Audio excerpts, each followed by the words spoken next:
Hello भाई, ये button से खेलना खत्म कर दें, ठीक है। आगे चलते हैं। तो मैं ये बता रहा था कि पेप्टिक अल्सर के लिहाज से तो हमें पता है कि एचसीएल मैदे में बनता है। फिजियोलॉजी थोड़ी सी डिस्कस कर रहा हूँ, जिसे फंक्शनल एनाटॉमी कहते हैं। तो ये एसिड सिक्रीशंस जो हैं वो ग़िज़ा के लिए, डाइजेशन के लिए होती हैं। बैक्टीरिया को भी किल करती हैं, बहुत सारे काम हैं इनके। तो ये अल्टीमेटली जब सिक्रीशंस डुओडेनम की तरफ आती हैं, तो ये जो पैंक्रियाटिक जूसेस हैं और ये सब ये न्यूट्रलाइज कर देते हैं उस एसिड को। तो जो अल्सर ज़्यादातर होता है कॉमन, वो स्टमक में कॉमन है। पेप्टिक अल्सर की बात कर रहा हूँ, ठीक है, क्योंकि उसमें तो HCl है, वो तो आम बात हो गई। और दूसरा जो कॉमन रीजन है क्लिनिकल के लिए आते हैं, वो फर्स्ट पार्ट ऑफ ड्यूडेनम में पेप्टिक अल्सर कॉमन है। ठीक है, पेप्टिक अल्सर एक कंबाइंड टर्म है फॉर ड्यूडेनल अल्सर एलवेज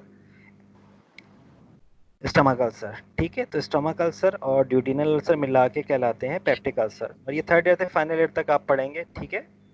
अच्छा, जो जो भी बाद में ज्वाइन करता जाए वो अपना स्पीकर ऑफ कर दे, ठीक है।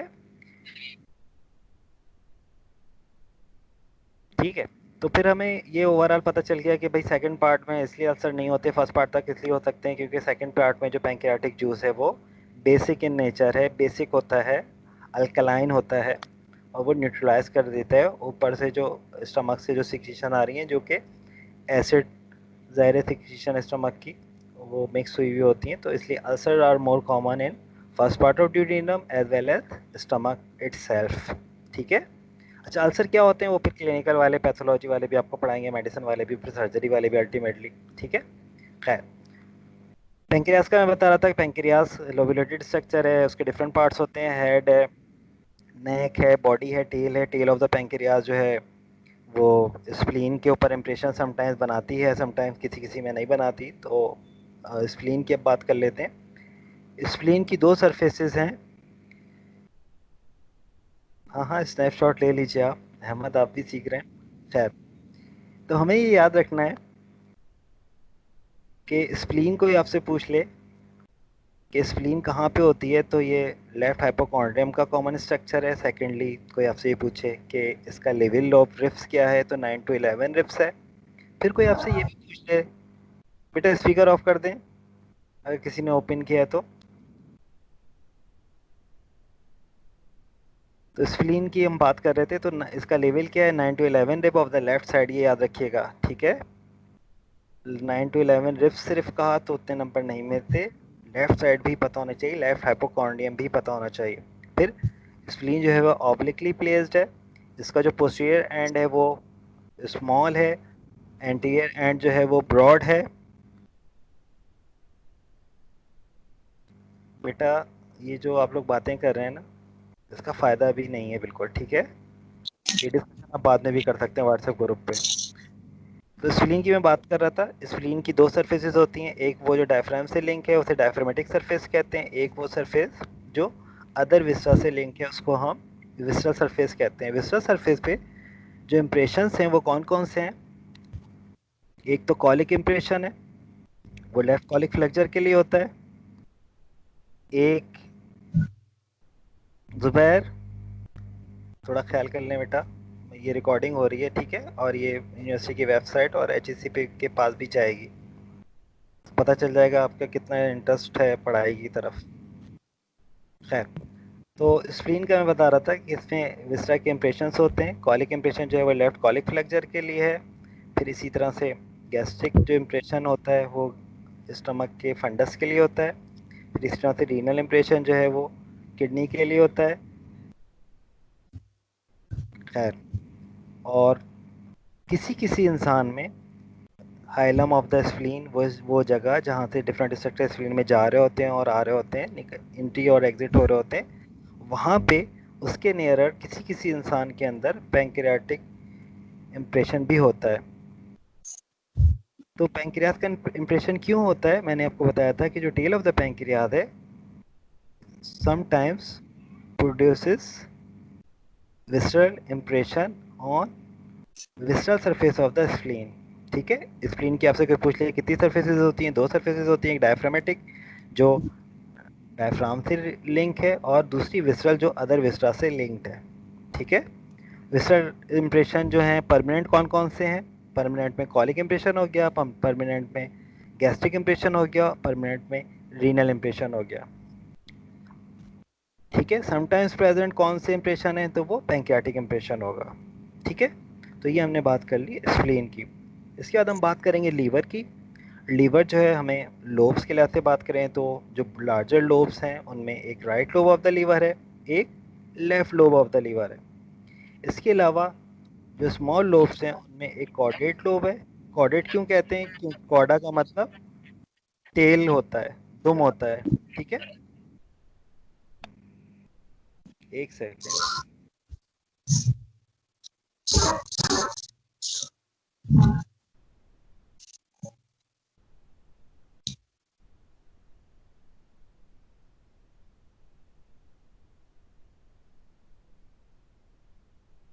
तो हमें क्या याद रखना है कि जो कॉर्डेट लोब है वो कॉर्डेट क्यों कहला रही है, CAUDAT करके। कॉर्डा का मतलब टेल का होता है, तो वो टेल लाइक है। और क्वाड्रेट लोब जो है वो चौकोर सी है, तो उसको हम क्वाड्रेट लोब कहते हैं। ठीक है, तो ये 4 लोब्स हो गई, right lobe, left lobe, quadrate lobe और क्वाड्रेट लोब। लोब्स कितनी है, तो 4 हो गई, 2 बड़ी हैं और 2 छोटी हैं। फिर सरफेसेस कितनी है लीवर की, तो या तो आप 2 सरफेस के हैं या 5 सरफेस के हैं। 2 कहेंगे तो कौन सी, डायफ्रामेटिक है, विस्टरल। ठीक है, या विस्टरल को हम इन्फीरियर सरफेस भी कहते हैं। ठीक है, फिर और 5 कह रहे हैं तो डायफ्रामेटिक की फर्दर 4 भी आपको बतानी होंगी। एंटीरियर सरफेस है, राइट लेटरल सरफेस है, सुपीरियर सरफेस है और पोस्टीरियर सरफेस है। दोबारा रिपीट कर रहा हूँ कि कोई आपसे पूछ ले कि डायफ्रामेटिक सरफेस जो लीवर की है उसकी फर्दर कितनी सरफेसेस में डिवाइडेड है, एंटीरियर सरफेस में, राइट लेटरल सरफेस में, सुपीरियर सरफेस में और पोस्टीरियर सरफेस में। ठीक है, फिर हम बात करते हैं लिगामेंट्स ऑफ द लीवर की। तो एंटीरियर सरफेस पे जो लिगामेंट है उसको हम फैसिफॉर्म लिगामेंट कहते हैं। फिर इसी तरह से एक लिगामेंट है which is called as right triangular ligament, दूसरा है लेफ्ट ट्रायंगुलर लिगामेंट। और अगर आपसे कोई ये सवाल पूछ ले कि क्या लीवर कम्प्लीटली कवर्ड है बाय पेरिटोनियम, तो आपका जवाब होगा नहीं। There is an area which is not covered by peritoneum and that area is called as bare area। ठीक है, और कोई आपसे ये पूछे कि bare area की सराउंडिंग में कौन सा लेगामेंट होता है, तो वो कोरोनरी लेगामेंट है। और वट कोरोनरी का मतलब ताज होता है। ठीक है, बादशाह का ताज। तो ये कोरोनरी लेगामेंट लीवर के ऊपर इस तरह से रखा हुआ है जैसे लीवर पे कोई ताज रखा हुआ है। ठीक है, तो ये हमें याद रखना होगा। ठीक है, तो ओवरऑल हमें ये पता चल गया कि लीवर के जो लिगामेंट्स हैं उसमें एक फैसिफॉर्म लिगामेंट है, एक राइट ट्रायंगुलर है, एक लेफ्ट ट्रायंगुलर है और एक कोरोनरी लिगामेंट है। ठीक है, तो कहीं अगर आपसे कोई पूछे कि जो बेयर एरिया है उसको इनक्लोज कौन कर रहा है, उसकी सराउंडिंग में कौन सा लिगामेंट है, तो वो कोरोनरी लिगामेंट होगा। फिर इसी तरह से इन्फीरियर सरफेस पे अगर हम देखें तो वहाँ पे हमें लिगामेंटम विनोजम भी मिलता है। और जहाँ पे पोर्टा हेपेटस का एरिया है, और पोर्टा हेपेटस का एरिया है ना, उसकी जो शेप है वो म्यूज़िक के जो स्ट्रिंग्स होते हैं या जो म्यूज़िकल लैंग्वेज होती है ये उससे मिलते जुलते हैं। ठीक है, वो मैं आपसे उसकी पिक्चर भी शेयर कर दूंगा व्हाट्सएप पे। खैर, तो हमें क्या याद रखना है, हमें ये याद रखना है कि लीवर के जो लिगामेंट्स हैं कौन कौन से हैं। एक राइट ट्रायंगुलर है, लेफ्ट ट्रायंगुलर है, सामने फैसिफॉर्म लिगामेंट है, ऊपर की तरफ कोरोनरी लिगामेंट है और विस्टल सरफेस पे हमें लिगामेंटम विनोजम भी मिलता है। और नीचे की तरफ इंफीरियर सरफेस या विस्टल सरफेस से ही हमें राउंड लिगामेंट या लिगामेंटम टीरीज भी मिलता है लीवर का। और पोर्टा पेस्टस के अराउंड जो है उस पर कवरिंग तो होती है लेसरोमेंटम की, क्योंकि लेसरोमेंटम हमें पता है कि लेसर कर्वेचर ऑफ स्टमक से आ रहा है। वो अल्टीमेटली कहाँ अटैच होता है, अराउंड दी पोर्टा हेपेटस। ठीक है, अब ये जो पोर्टा हेपेटस के अराउंड ये लेसर मोमेंटम अटैच हो रहा है, तो lesser momentum lesser curvature of stomach पे तो होता ही होता है, लेकिन कुछ some centimetre 2 to 3 centimetre of the first part of duodenum पे भी लेसर मोमेंटम अटैच होता है, क्योंकि स्टमक के फौरन बाद ड्यूटीनम स्टार्ट हो रही है। ठीक है, अब ड्यूटीनम के स्टार्ट होने की वजह से lesser omentum is also attached on the commencement of और स्टार्ट ऑफ ड्यूटीनम। ठीक है, फर्स्ट पार्ट पूरा नहीं हम कह रहे, कमेंसमेंट और स्टार्ट ऑफ ड्यूडेनम पे लेसर ओमेंटम अटैच, और ये अल्टीमेटली अटैच हो रहा है कहाँ पे, पोर्टा हेपेटस पे अटैच हो रहा है। ठीक है, अब ये जो पोर्टा हेपेटस पे अटैच हो रहा है, वेलकम अरकम, तो ये जो पोर्टा हेपेटस पे अटैच हो रहा है, तो हमें ये याद रखना है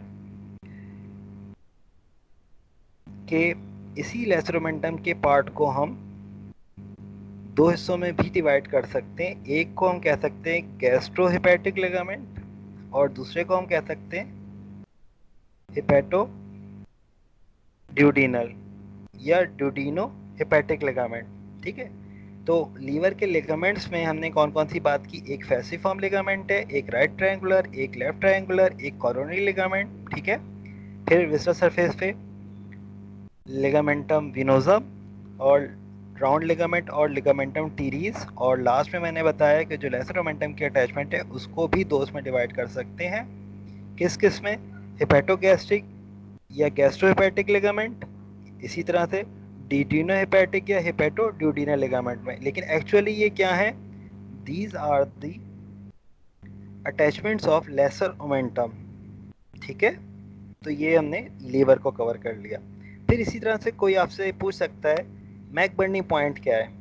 ठीक है, तो अगर हम अपने अम्बिलिकल रीजन, अपनी नाव को फील करें अपनी बॉडी में, और राइट साइड पे राइट सुपीरियर इलियक स्पाइन को हम बॉडी में अपने बिल्कुल फील कर सकते हैं राइट साइड पे, और सपोज कर लें कि इमेजिनरी लाइन है, और ये इमेजिनरी लाइन हमारी नाव से एंटीरियर साइड पे राइट सुपीरियर इलियक स्पाइन पे जा रही है।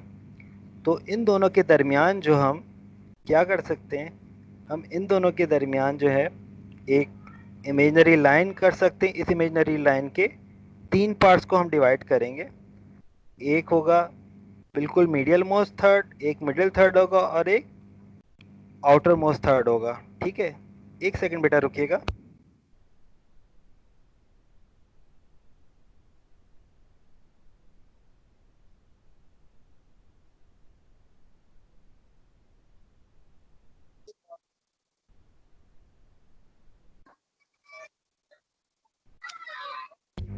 हेलो, तो हमने ओवरऑल ये बात की, स्पीकर ऑफ कीजिएगा बेटा। हाँ, तो हमने ओवरऑल ये बात की कि लीवर किस तरह से लिगामेंट्स हमें पता चल गए, और मैकबर्नी पॉइंट की हम बात कर रहे थे, तो मैंने ये कहा कि अम्बिलिकस है और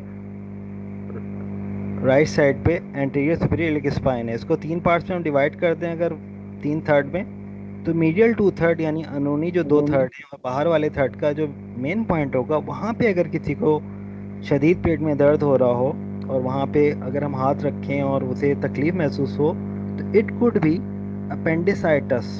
ठीक है, क्योंकि अपेंडिक्स जो है वो उसी जगह पे होती है। तो मैकबर्नी साइन जो है वो पॉजिटिव किस पेशेंट में होगा, जिसके पेट में दर्द हो, और साथ साथ क्या हो कि उसका जो है मीडियल टू थर्ड और मीटिंग पॉइंट जो है मीडियल टू थर्ड और लेटरल वन थर्ड का, उस पॉइंट पे अगर हम फिंगर रख के प्रेस करें एब्डोमेन, तो एट दैट पॉइंट अगर पेन फील हो रहा हो तो इट कैन बी अपेंडिसाइटिस। लेकिन हम क्लिनिकल के लिहाज से, थर्ड ईयर से फाइनल ईयर के लिहाज से अगर हमें होगा, तो फिर हम एक्सरे और दूसरे प्रोसीजर्स भी करेंगे टू कंफर्म दैट। ठीक है, लेकिन अभी याद रखिएगा कि मैं ये मैकबर्नी पॉइंट क्या होता है, ये में पूछा जा सकता है। फिर इसी तरह से गॉल ब्लैडर के लिहाज से एक कहलाती है मॉर्फीज साइन। ठीक है, ये मॉर्फीज साइन कैसे हम देखेंगे, हम रिप की काउंटिंग जो वो क्लेविकल से करते हैं। क्लेविकल को जो है हम फर्स्ट रिप के तौर पे, बेटा स्पीकर ऑफ कीजिएगा, थैंक यू। फर्स्ट रिप को हम काउंट करते हैं क्लेविकल से, फिर क्लेविकल के नीचे जो हम फील करते हैं अपनी राइट साइड पे फील करेंगे, क्योंकि गॉल ब्लैडर राइट साइड पे होता है। Second rib, third, fourth, fifth, six, seventh, eight, और इसी तरह से पेशेंट के ऊपर भी हम देखेंगे, और नाइन्थ रिप पे आ जाएंगे। नाइन्थ रिप के बिल्कुल नीचे, टिप के ऊपर बिल्कुल नीचे उसके फिंगर इंसर्ट कर देंगे, और उससे कहेंगे कि एक्सहेल करें, यानी अपनी जो हवा है फेफड़ों की वो बाहर निकालें, और थोड़ा सा रुकें। और जब वो रुकेगा तो फिर हम ये फिंगर इंसर्ट कर देंगे, और उससे कहेंगे अब इनहेल करें, यानी पूरी फुल हवा फेफड़ों में भरें। अगर वो फुल भरेगा और उसे पेन होगा इस जगह पर, तो हम ये कहेंगे कि मॉर्फी साइन जो है वो पॉजिटिव है। ठीक है, क्या मैंने बताया, tip of the ninth costal cartilage जो है, रिप की जो स्टार्ट हो रही है टिप जो है रिप की, जहाँ पे कार्टिलेज शुरू हो जाती है फौरन, tip of the ninth costal cartilage of the right side के नीचे हम फिंगर इंसर्ट करेंगे और पेशेंट से ये कहेंगे एक्सहेल करने के बाद ये फुल इनहेल करे। ठीक है, उसके फुल इनहेल करने की वजह से उसको, क्योंकि गॉल ब्लैडर उसका इन्फ्लेम्ड होगा, तो इन्फ्लेम्ड होने की वजह से हमारी फिंगर जो है वो पैराइटल पेरिटोनियम, जो आउटर साइड की पेरिटोनियम होती है, वहाँ को टच कर रही होगी और इन्फ्लेमेशन है, तो पेशेंट को तकलीफ होगी। और ये तकलीफ इतनी होती है कि समटाइम्स जो है पेशेंट आपके चेहरे पे स्लैपिंग भी कर सकता है। क्लिनिकल सेटिंग के लिए से बता रहा हूँ, बहुत इंपॉर्टेंट। ठीक है, तो जब भी मार्फी साइन चेक करते हैं तो थोड़ा सा मुंह दूर करके चेक करते हैं ऑफ द रिकॉर्ड। ठीक है, ऑन द रिकॉर्ड ये मार्फी साइन थी। अगर किसी को पेन फील हो तो ये पॉजिटिव होगी, पेन फील नहीं हो तो ये नेगेटिव होगी। ठीक है, तो आज के लिए मेरे ख्याल से इतना काफ़ी है। अब बारी बारी हम देख लेते हैं, किसी को कुछ पूछना है तो वो अपना स्पीकर ऑन करके पूछ सकता है, लेकिन मैं बारी बारी पूछूंगा, जिससे कहूँ वही स्पीकर ऑन करे। ठीक है जी। सनीला बेटा, आप अपना स्पीकर करके कुछ पूछना है ऑन करके तो पूछ सकती हैं सनीला, या नहीं पूछना हो तो भी बता देंगे। ठीक है सर, समझ में आ गया। सनीला। महानूर बेटा, आपका नहीं कहा मैंने, अभी मैंने सनीला को कहा है। सनीला सगीर। सर मुझे मैक बर्निंग पॉइंट दोबारा समझा दें। बेटा मैं भी अभी समझाता हूँ, अभी मैं आपकी बारी आएगी ना, मैं बता दूंगा। सनीला, आर यू हेयरिंग? नेक्स्ट मेरे पास है मिनाहिल।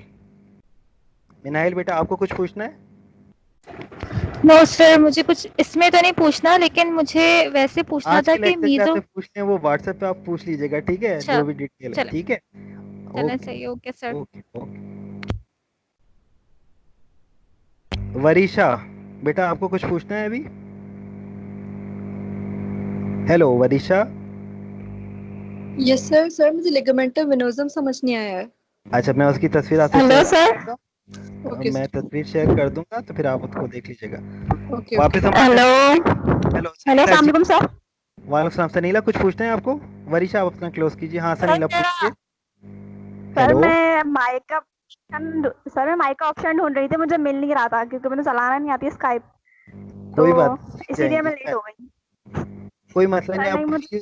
बस मैं कुछ पूछना, आपकी रिकॉर्डिंग का रिकॉर्डिंग देख के फिर पूछ लीजिएगा। ठीक है, व्हाट्सएप पे तो हम वैसे ही होते हैं, आप जब चाहे पूछ सकती हैं। ठीक है, स्काइप पे भी मैसेज करके पूछ लीजिएगा जब। ओके बेटा। जी। जी मानूर आपने ये पूछा था ना कि मैकबर्नी पॉइंट क्या होता है, तो मैं दोबारा बता देता हूँ। अपनी नाव को हम फील कर सकते हैं, इसको बेली बटन भी कहते हैं। ठीक है, इंग्लिश में इसको बेली बटन भी कहते हैं। अपनी नाव को हम फील कर सकते हैं और हम अपनी बॉडी में अपने राइट एंटीरियर सुपीरियर, ये जुबैर थोड़ा सा ख्याल करनी, थोड़ा सा ये दांतें निकाल लें आप। तो हमें क्या याद रखना है कि एंटीरियर साइड पे सुपीरियर इलियक स्पाइन को हमें देखना है। ठीक है, जो हमें फील सर हो रहा मैंने तो है कुछ भी नहीं किया अभी तक। उस पे 3/3 हमें देखने हैं। एक मीडियल साइड पे, एक मिडिल है और एक लैटरल 1/3 है। तो हम 2/3 को छोड़ देंगे मीडियल साइड के, और आउटर थर्ड और मीडियल साइड के 2/3, यानी 2/3 और 1/3 वाले पॉइंट पे अगर हम फिंगर रखें उस पेशेंट के, ठीक है, हम पेशेंट को लिटा देंगे बेड पे, उसकी नाफ हमें पता है और उसको हम फील कर लेंगे anterior superior iliac spine of the right side of the hip bone. वो फील हो जाता है क्योंकि बोनी स्ट्रक्चर है बॉडी में भी। इन दोनों के दरमियान एक सपोज कर लेंगे कि एक लाइन है, और उस लाइन के 2/3 और 1/3, 2/3 एंड 1/3 वाले पॉइंट पे एग्जैक्टली हम फिंगर, अपनी 3 फिंगर को प्रेस करके उस पॉइंट पे रखेंगे। अगर उसे तकलीफ फील हो रही है तो हम ये कहेंगे कि that is McBurney positive sign. ठीक है, बाकी मैं फर्दर इसकी पिक्चर वगैरह भी शेयर कर दूंगा आपसे नेक्स्ट टाइम। ठीक है जी। साकिब, स्पीकर ऑन करके पूछ लें, अगर समझ में आ गया तो भी सही है। नहीं सर, मैं असल में मैं भी लेट। ठीक है, कोई नो इशू, आप रिकॉर्डिंग देख के फिर हम बात कर लेंगे। ठीक है, शफक बेटा, आपको कुछ पूछना है? शफक, आपको कुछ पूछना है बेटा? एमन बेटा, आपको कुछ पूछना है? एमन जफर। नहीं नहीं सर, नहीं। Thank you. जुहेब बेटा, आपको कुछ पूछना है? No sir. ठीक है। जुबैर, कुछ पूछना है बेटा? सर पूछना तो नहीं, मैं तो ये कहूंगा सर दिन में रख लिया करे, क्लास में मुझे बहुत मुश्किल हो रही है। चलिए हिंट दिन में रख लेंगे आपके लिए, ठीक है। ओके बेटा। अहमद बेटा आपको कुछ पूछना है?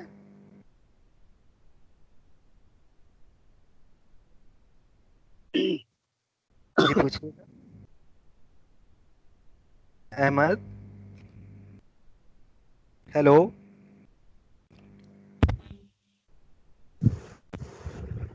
Hello hello. Hello Ahmad ji बोलिए। जी सर, मैं ये कह रहा हूँ कि आपने जो मेजर और माइनर ड्यूडिनल पेपिला की लेंथ बताई थी ना, वो रिवाइज कर। अच्छा मैं ये बता देता हूँ, जो माइनर ड्यूडिनल पपीला है वो या तो 6 सेंटीमीटर के फासले पे हो सकता है, या 7 या 8 के, जिस इंसान यानी 6 to 8 हम उसको लेते हैं। और जो मेजर ड्यूडिनल पपीला है फ्रॉम पाइलोरस वो 8 to 10 है। अब अक्सर स्टूडेंट कहते हैं ना कि इसमें भी ये 8 आ रहा है, उसमें भी 8 आ रहा है, तो जिसमें वो 6 सेंटीमीटर पे होगा उस इंसान में ये वाला 8 पे होगा, जिसमें 7 पे होगा इस इंसान में ये वाला 9 पे होगा, और जिसमें 8 पे होगा उस इंसान के अंदर ये वाला 10 सेंटीमीटर, यानी इनका आपस में 2 सेंटीमीटर का अब अराउंड डिस्टेंस होता है। ठीक है बेटा, क्लियर है अहमद? ओके ये बेटा। दोनों पाइलोरस के डिस्टेंस है ना, पाइलोरस जी से। जी, from pyloric end of the stomach, pyloric sphincter जहाँ पे मौजूद होता है। ठीक है। ठीक है सर, थैंक यू। अच्छा, ग्रैंड वाइवा के लिए एक इंपॉर्टेंट बात और बता दूं, कोई आपसे पूछे कि ये जो पाइलोरिक स्फिंक्टर है या ऊपर एसोफेजियल स्फिंक्टर ये किससे बनते हैं, तो याद रखिएगा ये स्मूथ मसल से बनते हैं, और उनकी जो है सर्कुलर लेयर है, it is responsible for the formation of that sphincters. ठीक है बेटा। और किसी को कोई क्वेश्चन तो नहीं करना? सादिया या कोई भी अगर रह गया हो, किसी को कोई क्वेश्चन तो नहीं करना? किसी को बेटा क्वेश्चन तो नहीं करना? ओके बेटा, हम एंड करते हैं। ओके, अल्लाह हाफिज़।